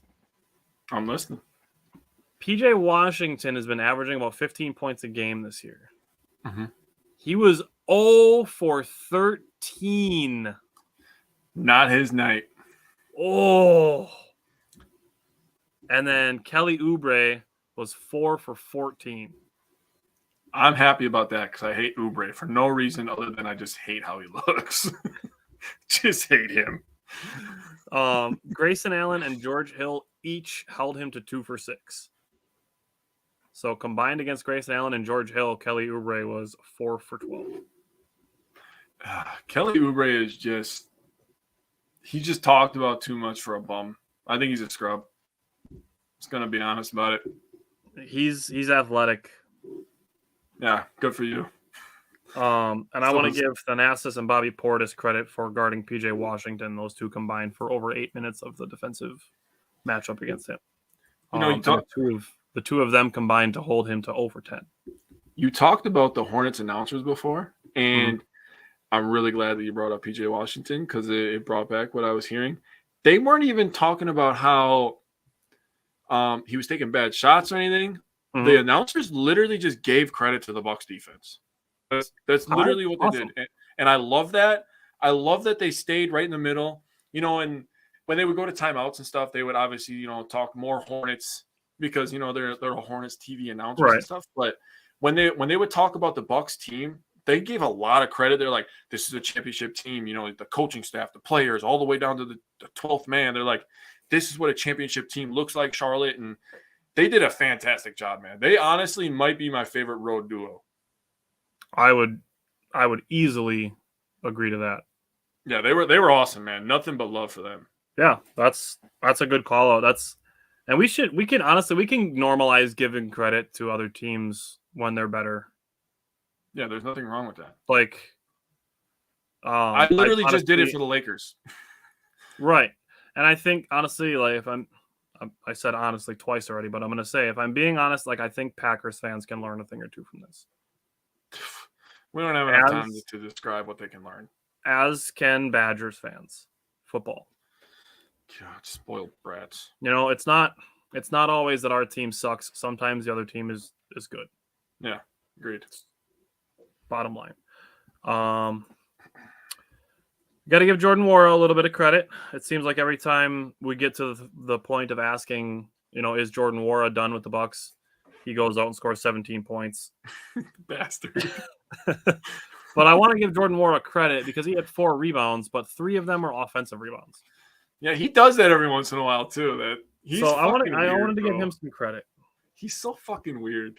Like you said, every time we're like, man, I'm done with him. He's just like, I'm just gonna hit a couple threes, grab some rebounds, give you some hope again. It's just like, you are just such a son of a bitch. I'm gonna go 2 for 7, and then 1 for 6, and then 3 for 11, and then I'm gonna go 7 for 11 when the starters are out. And 5 of them are 3-pointers. Like, what the fuck, bro? God damn it. And then I wanted to give AJ Green and George Hill some credit. George Hill scored 8 points and added 5 assists.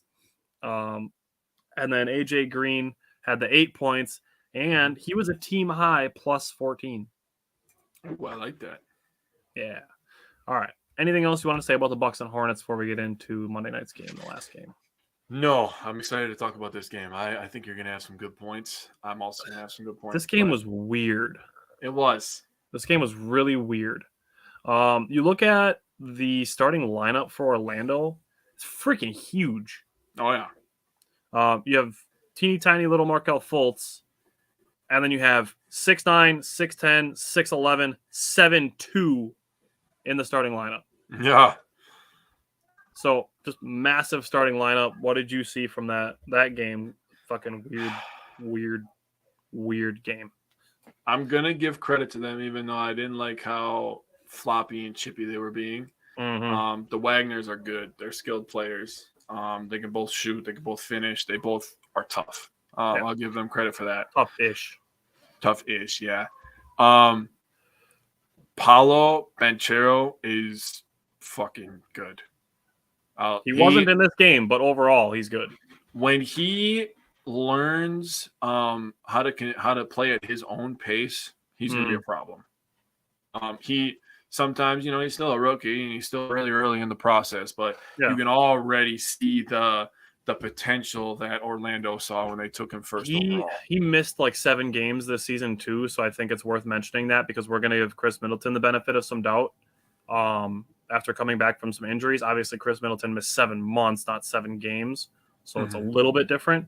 But for a rookie to miss 7 games out of his first 20, like I'll cut him some slack. I'm not going to say that he's not deserving of being the number 1 pick because he shot poorly or anything like that, but the Bucks held him in check. Yeah. And the thing about this game, man, there was a lot of free throws in this game that kind of slowed the game down. The Bucks were 20 of 26, and the Magic were 26 of 29. That's a lot of free throws, bro. We had 17 turnovers. They had 14 turnovers. The one thing that I really, really like, and this is where it kind of gets weird. They had 21 assists. They made 34 field goals. The Bucks made 38 shots, 31 assists. Yes, I got a stat to go with that. That is fucking insane, dude.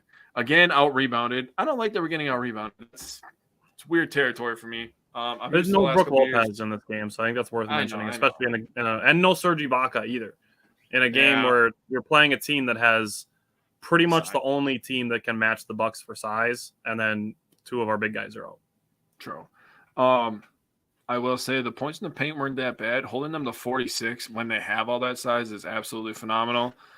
We won the fast break. We killed them in that. We had 20. They had 8. So the bench, 29 bench points for the Bucks, 16 for the Magic, so plus 13 there. That's massive. Plus 14 on the fast break, like I mentioned. And they only made 8 threes, and we made 13, so we're plus 5 on the three-point mix. That's how you win ugly, weird games like this. That's a good point. So I told you I have a stat for your 31 assists. The Bucks, they've had 60 games under Budenholzer with 30 or more assists. How many of them do you think they've won? They've had how many games? 60. This is gonna be fucking nuts. I'm gonna say 52. Close. Once you said 50, I'm like, shit, he's gonna guess it. 56. Oh my god. The Bucks are 56-4 under Budenholzer when they get 30 or more assists.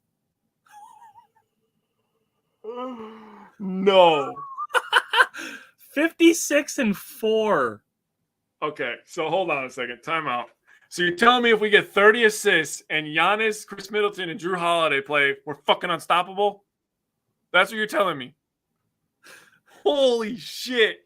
I didn't expect 56. I guess what I'm telling you is that the Bucks, if that happens, have like an 87% chance to win on that alone.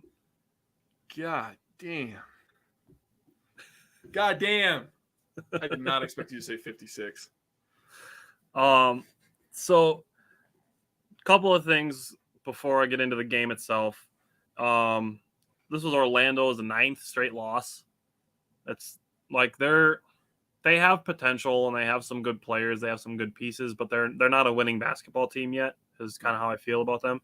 I do want to give credit. Their head coach has good energy. Yep. I like their head coach's energy. He's up. Honestly, he spent the whole game smiling, except for when he was trying to get some technical fouls called on him. Yeah. But like having a guy like that, I guarantee you his players love him. I guarantee it.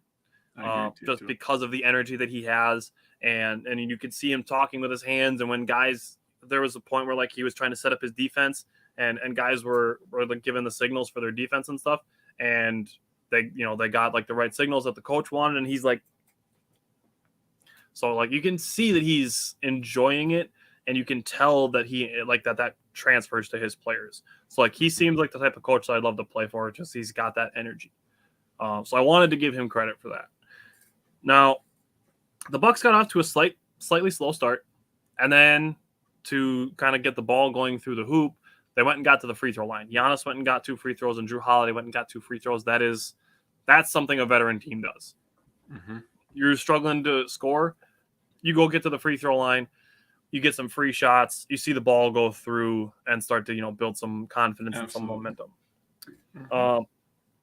And then Giannis hits 2 threes, Mamu hits a 3, Bobby Portis hits back-to-back jumpers, Drew Holiday beats the buzzer with another one, and the Bucks start rolling, and they roll until about the 9-minute mark of the fourth quarter.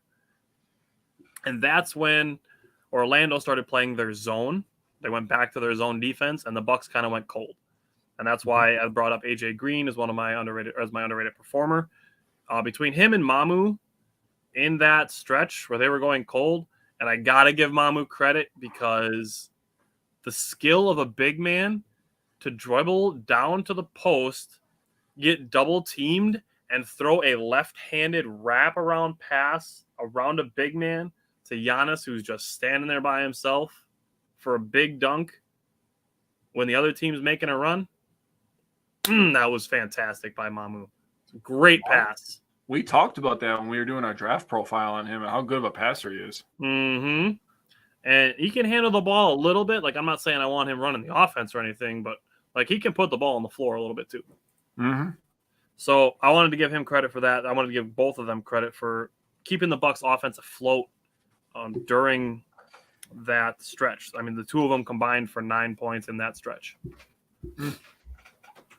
And then Mamu finished with 8 points, 6 rebounds, 2 assists, 1 block, 1 steal, just filled up the stat sheet, put a 1 at least in everything. Now, one of my main takeaways from this game is defense, because the Bucks played it when they needed to, is Javon Carter is so damn good at stripping the ball when guys bring it down by their waist. Yeah, he is. Every time a guy is trying to go up to either shoot or to dribble drive or whatever, like Javon Carter is slapping it out of your hand. Every time. He's so damn good at it. I had to give him credit for it. He's so good. And then the other thing I want to give credit, Chris Middleton. So Bol is a massive dude. Yes. And the fact that he's 7'2" and can actually dribble is weird, but it's cool. Like, it's fun to watch. Yeah. Bro, so Bol catches the ball, like, right inside the three-point line. He tries to dribble left, dribbles right into Chris Middleton's chest. He turns his body, kind of does like a half spin, takes the ball from his left hand to his right hand, tries to drive towards the elbow, right into Chris Middleton's chest. Then he tries to take one more dribble to his left, right into Chris Middleton's chest, and he has to give up the ball. Chris Middleton stayed in front of him 3 times without fouling, and obviously the size difference, because he's got a size advantage on literally everybody except for Boban. So for Chris Middleton to stay in front of him through all 3 of those moves and then force a pass, I had to give him credit for that as well. And then lastly, I had to give credit for Drew Holiday being the primary defender on Paolo Banchero, who finished 4 of 16 from the field. He did go and get 12 points from the free throw line, but Drew Holiday, the main primary defender on Paolo Banchero, and he finished 4 of 16 from the field. Had to give him credit for that. Now, I mentioned already that Giannis has his 7th straight 30-plus point game. He can tie Kareem Abdul-Jabbar's record tonight. I also need to give Marcus Johnson some credit. During this game, Marcus Johnson brought up a really great point, and I actually put it in one of my articles because it's such a great point, I think, is that in the first half, I mentioned Giannis made those 2 threes, right? Because guys are giving him that cushion. Marcus Johnson brought up in the second half that guys are giving him that cushion. Giannis uses that like a runway. He does. And he's got basically 2 steps where he can get full speed coming at you, like a half-court transition. And, you know, what are you going to do? If you back up, you're in the restricted circle, and then he's dunking on you. Yep. And then basically you're at like a 50-50 chance of guessing which direction he goes. And say you guess right, you have a chance of drawing an offensive foul. You have a greater chance of him taking one more dribble, spinning, and then dunking on your center. It's over, bro. Or if you guess wrong, he's Euro stepping around you and finishing a layup and probably drawing a foul. The ridiculous thing about Giannis is he goes either way and he finishes with either hand. And he actually dunks with the left hand a fucking lot. And I don't think people realize that. Also, he's really, really good with the finger roll. So, like, he's just – I don't know how you stop him. You just beg. That's what you do. Yeah, I mean, basically, like, take the scenario I just gave you. Basically, your only chance is to guess right and hope that he runs you over. Yeah, I agree. And then even then – have a jump shot. Me. He's got 5 moves out of a situation, and only one of them doesn't work for him. True that. I'll play those odds. Because people talk about taking the odds of him not making free throws. We could talk about taking those odds of he's gonna make the right decision. And that again goes back to his basketball IQ, which I said we do not fucking talk about enough. That's a really good point. Basketball IQ is fucking high. Yeah, that's a really good point. That's, I think, the most growth that we've seen from him from his 2 MVP years where he's just like dominating physically and getting into championship Giannis. I think that's the biggest difference is his basketball IQ. I could 100% agree with that. I will say, though, there's few things I loved more than watching Giannis turn into an MVP from a skinny, scrawny rookie. Very few things that I love. I will never forget that first picture that we saw where he's got the white tank top on and he's holding the 2 dumbbells and it's like, oh my God, that's Giannis? Bro, his arms were like this fucking big. That first summer where he just went from like, all right, like he's pretty athletic, you know, he's kind of scrawny, scraggly, you know, and then all of a sudden it's like, bro, he's a whole truck. Like Giannis is a fucking unit, bro. he's a fucking monster, bro. He's that fucking truck that fucking Elon Musk was gonna come out with a couple of years ago. Remember that picture of that big fucking like future army truck? That's what I look at as Giannis. That's awesome. All right. So Giannis finished with 34 points, 13 rebounds, 5 assists, 2 blocks. AJ Green finished with 12 points. He was 4 of 6 from the field, 3 of 5 from the 3-point line. Love it. Drew Holiday, 17 points, 8 rebounds, 10 assists, 2 steals. And then fundamental failures. They cleaned up the second chance points. Only gave up 7. They did give up 17 points off turnovers and missed 6 free throws for a total of 30 fundamental failure points. That's livable. Their average last season was 33. So being under that is I'll take it. Bobby Portis had 18 and 10, so he got back into the double-double column. They put up a graphic during this game of the fewest minutes per game to be averaging a double-double. Bobby Portis, number 1. 6 by minutes. about a full minute. Clint Capella is behind him, but to be averaging a double-double in less than 27 minutes a game is absurd. It is. The efficiency for that, it's insane. And I think we talked about it last week that, like, if you look at his per 36-minute numbers, his offense and his rebounding is like Kevin Garnett type numbers. It is. It's like 18 and almost 15. Yeah. That's nuts. That's our 6th best player on our team. Yes. We have 6th. Yes. We have like Kevin Garnett light as our 6th man. Oh, you are all so fucked. You are all so fucked. Oh my God, you're all so fucked. It's hilarious awesome to me. God, I hope we win the title so I could just become so fucking insufferable, dude. Oh, I'm going to act just like a Boston Celtics fan who didn't win the title for how many fucking years, except we're going to win 2 out of 3, and I'm just going to be a giant jackass to all Celtics fans. All right, so nothing's going to change. Cool. I well set me up for it. I couldn't resist. Well played. I walked into that one, so that's fair. All right, so the Bucks play tonight. They play the Kings, and then they play at Dallas on Friday. They play at Houston on Sunday, and then they're at home versus Golden State on Tuesday. So they go from Milwaukee to Dallas to Houston to Milwaukee. All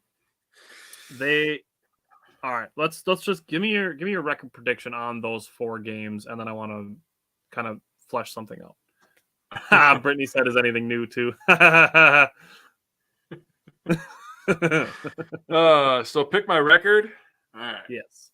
I will say we're gonna beat the Kings tonight. Giannis will tie Kareem's record. Yep. This is one of those games that I picked as a loss, sadly. Me too. They're gonna lose in we always struggle in Dallas for some fucking reason. Yeah. We're gonna beat the Rockets because they're young and inexperienced. I honestly think that could be a game just like the Magic, really fast paced, kind of ugly, but kind of exciting at times. And then we're gonna beat Golden State because we're in Milwaukee and Golden State's defense is kind of they've gotten better, but they're still kind of. I'm gonna pick 3-1.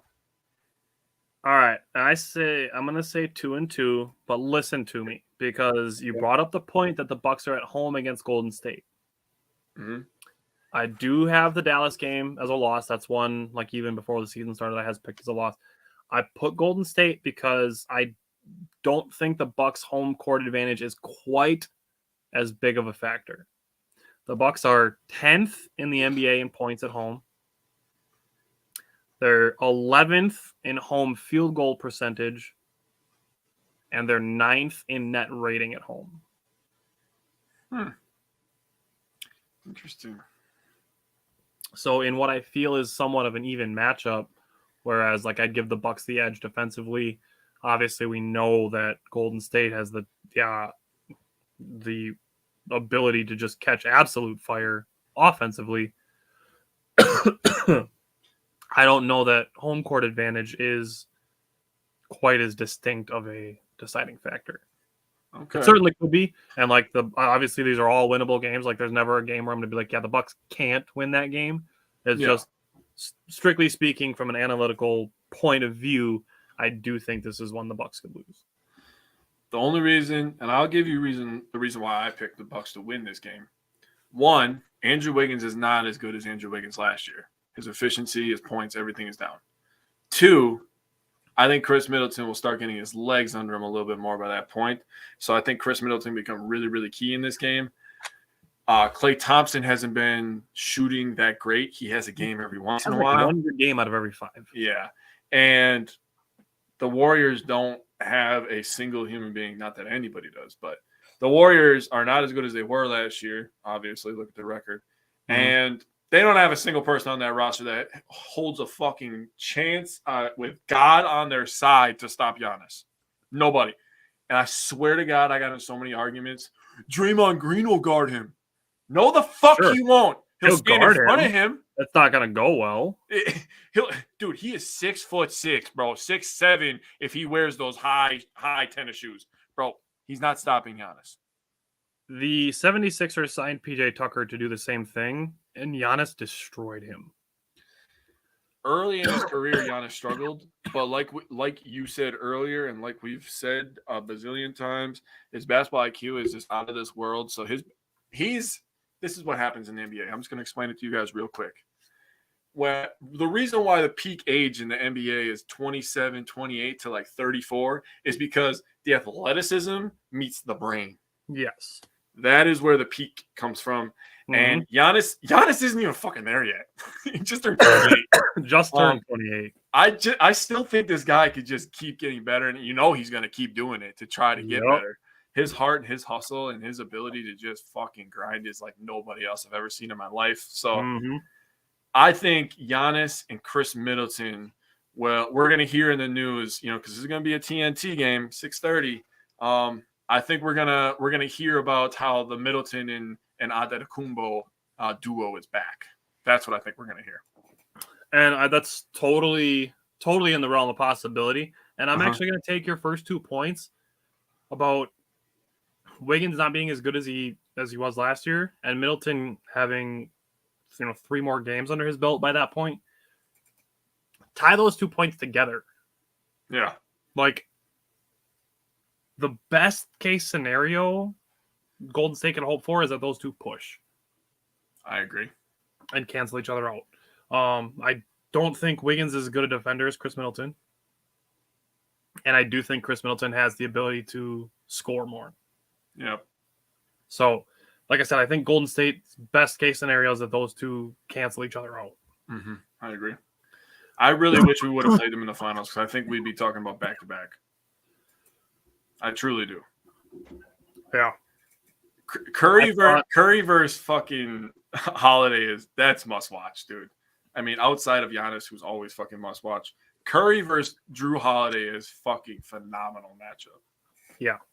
And they'd be switching it on defense, that Curry would be guarding Grayson Allen because they're not letting Drew Holiday back Curry down. That's fine, dude.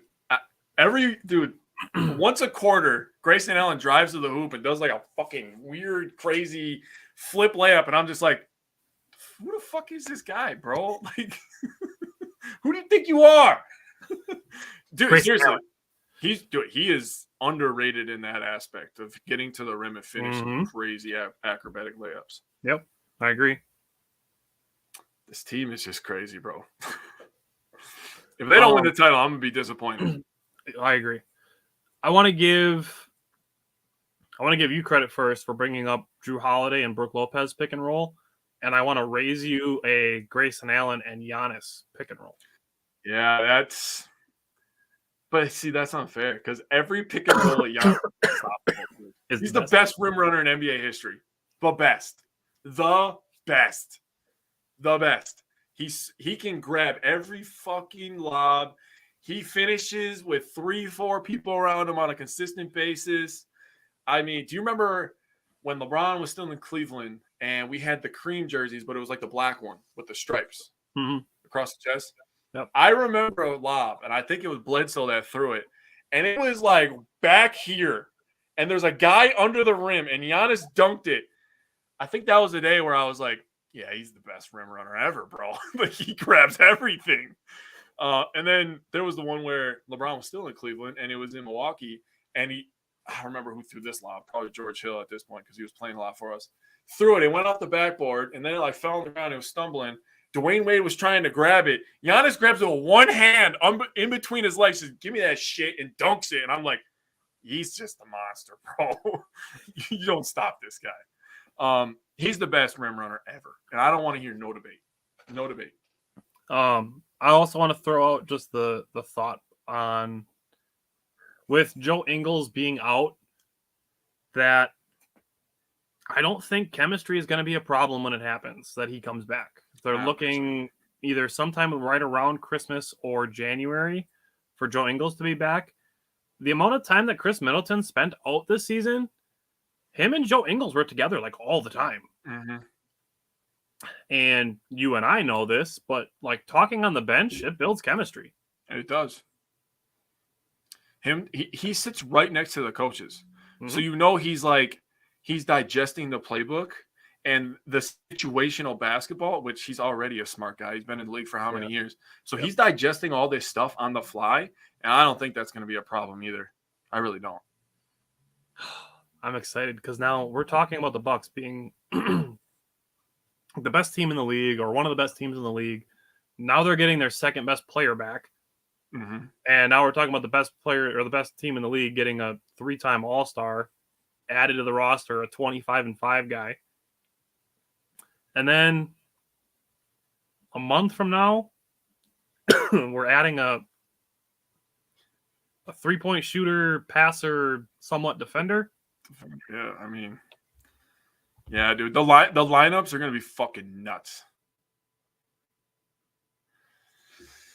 The dog days of basketball this year might actually be pretty fun to watch.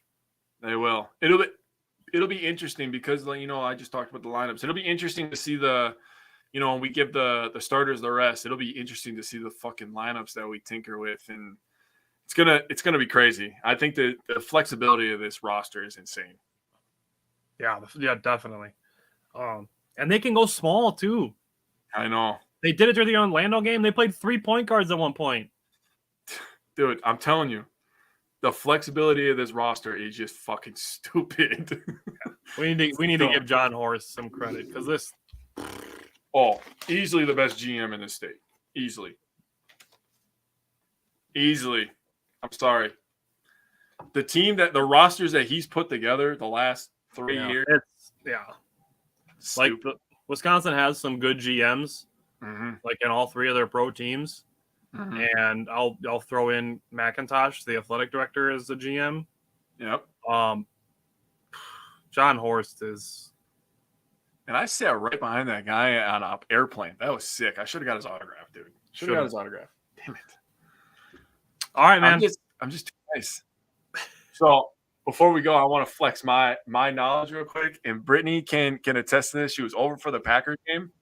I shit you not, dude. Every time I said something during the Packers-Bears game, they would say it right after I say it. I'm not even kidding. I was on fire this week. Courtney gets legit mad at me when that happens. Dude, I get pissed at it happens. Watching baseball. It happens, and I go like I look at her and I make this face, and I'm like, see, and she just roll her eyes at me every time. Do you want to know what I do? And Brittany will say this is true too. I am the smartest man alive. I'm going to be rich one day. That is legit what I do in the living room. Dude, it was happening for like a full half. I was just calling everything, and all of a sudden announcers are saying, I'm like, fuck, man, I'm smarter. This both are smart. I don't know what's happening. Sheesh. This is true. Right, you guys see Shaq? Yeah, I did see that too. Shaq get shoved into the Christmas tree. That shit was funny. All right, man. Well, you take care. Go Bucks. We're gonna have a really fun episode for you guys planned on Friday, I think. Brian won't be there, I believe. Simon will be with us, but we will only have recap this week. But we're at 7 minutes, so it will be exciting. I am excited for that. With that,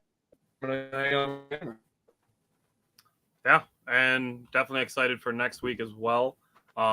Next Wednesday, we will have Badgers defensive lineman CJ Getz on the show with us, so we are very excited for that as well. Mm-hmm. All righty, I will see you Friday night then.